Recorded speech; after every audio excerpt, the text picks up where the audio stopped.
Pollination क्या होता है और ये पौधे के विकास में कितना ज़रूरी होता है, आइए समझते हैं। जब हमारे दादा दादी की शादी हुई, उनके द्वारा हमारे पिता दुनिया में आए।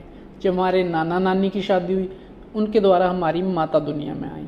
हमारे माता पिता की जब शादी हुई तो हम दुनिया में आए। मतलब इंसान जिस प्रोसेस से पैदा होता है उसे सेक्स या यौन क्रिया कहते हैं। उसी प्रकार जिस प्रोसेस से पौधे अपने वंश को बढ़ाते हैं उसकी शुरुआत पॉलिनेशन से होती है।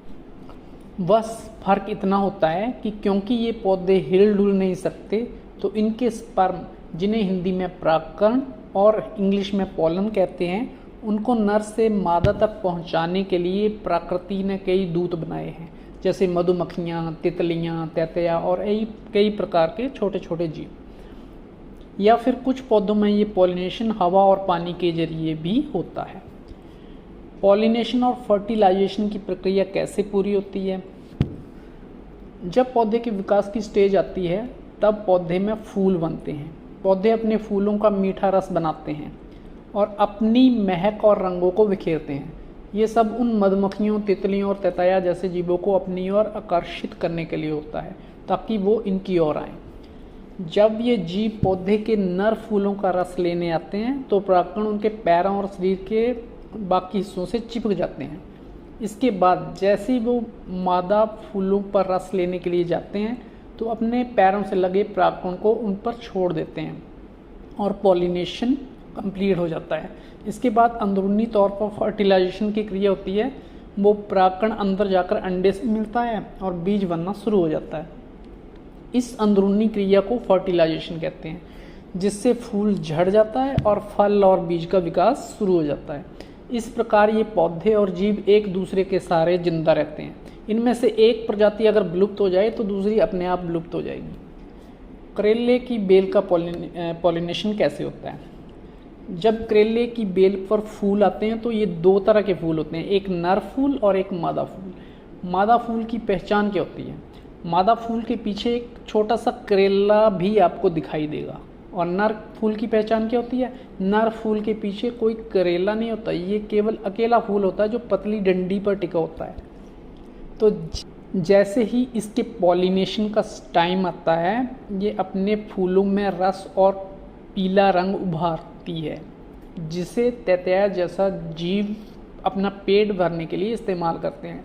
वो जब नर फूलों पर रस के लिए जाते हैं तो नर फूल के परागकण तैतया के पैरों से चिपक जाते हैं।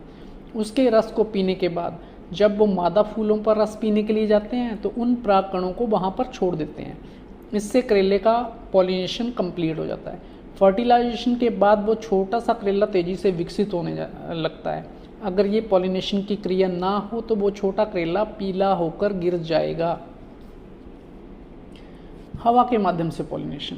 बहुत से ऐसे पौधे होते हैं जिनमें हवा के माध्यम से पॉलिनेशन होता है, जिनमें मक्के का पौधा भी आता है। मक्के के ऊपर जो कलगी लगी होती है, जिसे टेसल कहते हैं, वो मक्के का नर हिस्सा होता है। और भुट्टे के जो रेशमी बाल होते हैं वो मक्के का मादा वाला हिस्सा होता है।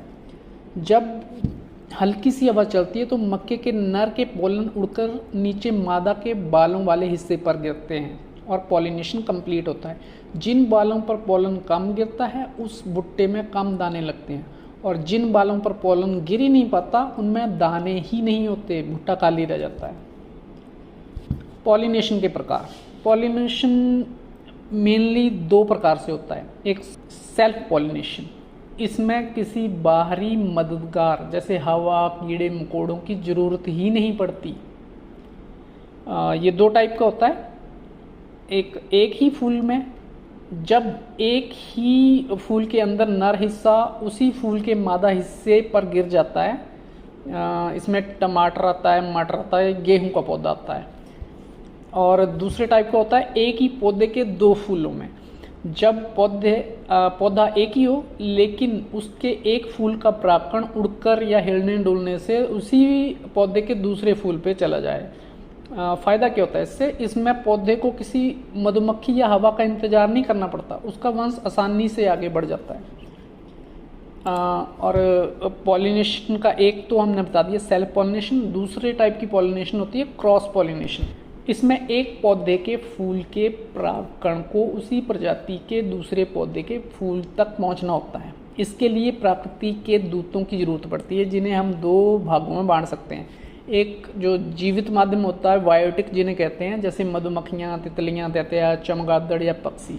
ये रस पीने के चक्कर में परागकणों को एक पेड़ से दूसरे पेड़ तक पहुँचाते हैं। ये पेड़ मुख्यतः करेला, पपीता, सेब ये हो गए, ये इनके लिए मधुमक्खियों, तितलियों वगैरह की ज़रूरत पड़ती है। एक होता है निर्जीव माध्यम, जैसे हवा और पानी। मक्के का उदाहरण पीछे हमने देखा ही है, जहाँ हवा परागकणों को उड़ाकर ले जाती है। कुछ पानी वाले पौधों में ये काम पानी के बहाव से होता है। इसका फ़ायदा क्या होता है?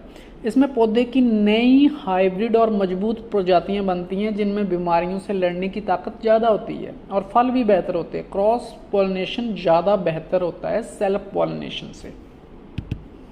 धन्यवाद।